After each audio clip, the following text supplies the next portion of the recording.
Alright, so today I'm going to try to do a real quick, complete, good and bad overview of the 1025R with the Mauser Cab.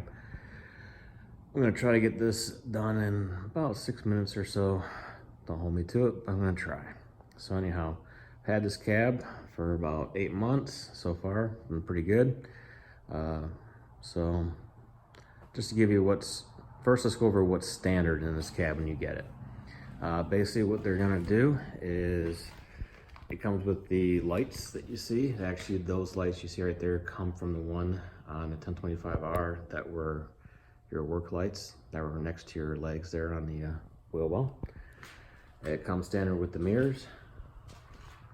It comes standard with the front windshield wiper.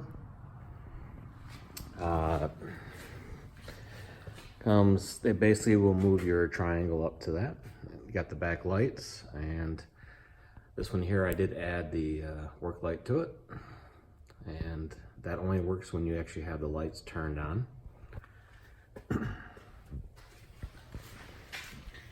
It comes with both doors. They're lockable. It comes with the heat. There is no air conditioning, just the one wiper in the front. That's your switch for your blower. Comes with 2 vents. Comes with a sunshade. And it comes basically with the covers for the speakers, but you can add these radio into it. So that's pretty much everything it comes with. You got the floor mat. You got this, basically it's a paddock cover. And a little pouch right here. The front and the back windows open, and the doors can come off. As simple as pushing this up, taking the hydraulic strut off, and then just lifts right off. Same thing for both doors. And then you have this light switch right here. And on the other side, that's the rear work light. You have the option, the strobe will actually go over there also. There's an open right there. And then on this other side, you basically have, if you had the rear wiper, which is an add-on option.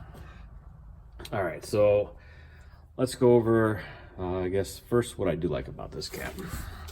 So, basically, if you want to use this during the winter time and you want the heat, sub-zero temperatures, it'll still get nice and toasty in there. You'll probably be between 68 and probably 72, and that's if you're running down, you know, in single-digit temps.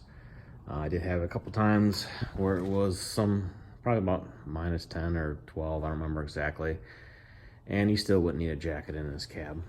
It's pretty well sealed up. So I don't mind having to work on it. You basically peel these off, and if you peel them off, I know it's really hard to see, but you have these knobs, and you loosen these up. This whole thing slides over, and then you just basically take these off like you normally do. So,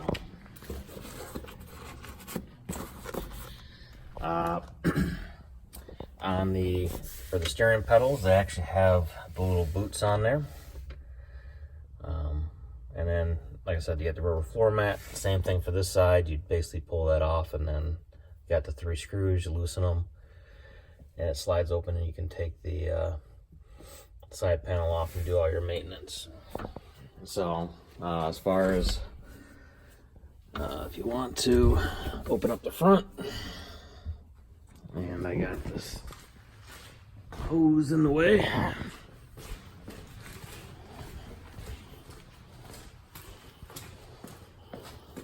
And it's only in the way because I have a single point hydraulic attachment. All right, so basically when it's hot out, it's really easy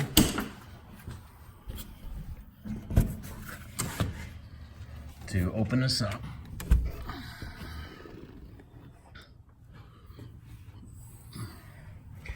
And get a good flow going through. So I have mowed it. I think the warmest I've had is about 78 with sun, and you get pretty good airflow going through. So I really can't complain about that. And I did add these little fans so it blows air on me, just 12 volt. And then I do have the radio. So all in all, most of it I like it. I think it does a great job keeping you warm, keeps you out of the weather. Sunshade's nice during summertime or in the sun. And it's nice for basically removing snow. And it's even nice for when you're mowing, because if you can't keep it all closed off and it's cooler, you know, everything closed up, that keeps the pollen and stuff out. So that does make it kind of nice. All right, so now, what I don't like about it is I don't like how they do the fuel. Basically, because if you're trying to fill it up, you got to hold the can unless you get a fuel pump. And I do have one that fits in the can. So there's another video. It's really nice. You basically put it on, it'll fill it up, and then it shuts off when it's full. The radio. All right, this is what I'm going to tell you about the radio. It's nice to have, but pretty much if you run it off your phone or whatever, iTunes, and the RPMs are under 2,500, you can pretty much hear and enjoy the music. When you start getting above that, it gets loud enough that even with the radio way up, you're really not going to hear it. And where they put this antenna, it's in the back right here. It's just a bad place. I'm going to tell you, if you get the radio, make them put it up on top. So I mean, have the dealer find a way to put it up higher, because I got stations that are 15, 20 miles away, and depending upon which way I face determines if I can listen to them or not. So that just, to me, makes no sense. But that's pretty much what I'm going to say about the radio. One thing to pay attention, and I just being aware of it, when this glass is up here and you're using the loader, it actually fits in between a loader, but this level indicator, believe it or not, will hit the glass. I've heard people breaking them, shattering it. I can definitely see how it can happen. Just be aware of that, or take the bucket leveler little thing off, or basically if you move it down 2 inches, it's no longer an issue.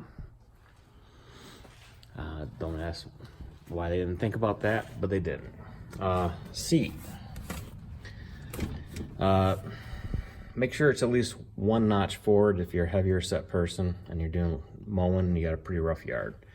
I had it all the way back, and one of these bolts basically on each side caught and kind of wore through. I've moved it one notch forward.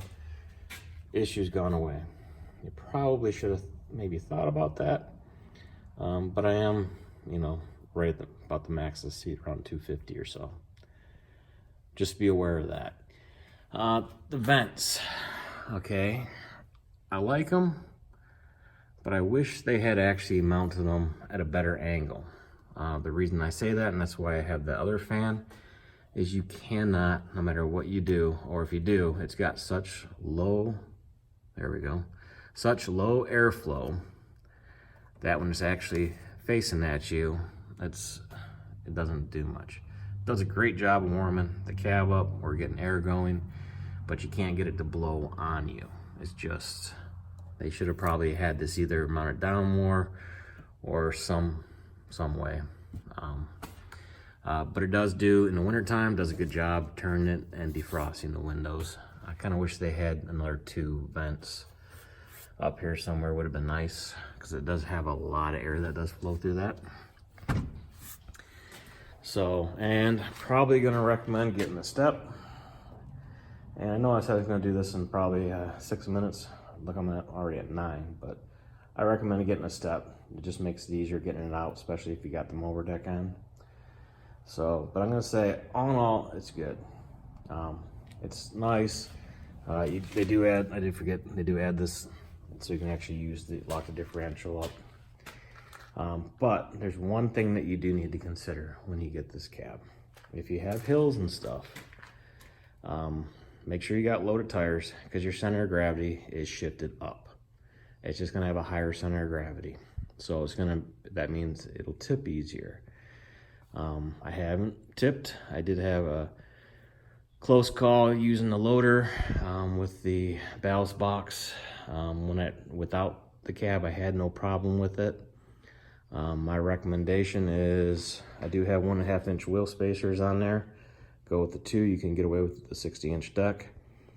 But I think if you had the starter and 1 additional wheel weight on each side, I think you would pretty much negate the cab. I mean, basically bring the center of gravity back, and it would be like, just like you didn't have the cab, it'd be on par. But that's the only thing I can really say is take that in consideration. If you got a lot of hills, just be aware of it, and you're gonna have to approach when you're using the loader from a different angle. For what you could do, no problem. And I don't mean like 5, 6, 7. We're talking probably like around a 13% grade, maybe a 10% grade. When you get to that with the loader, you know, you gotta pay attention. So, but that's pretty much my overview. If anybody has any questions, you wanna know anything specific about it, or if you're having any issues or whatever, hit me up, leave a note or leave a comment. Always answer them. And once again, I appreciate it. That's just as quick as I could make it. Thanks.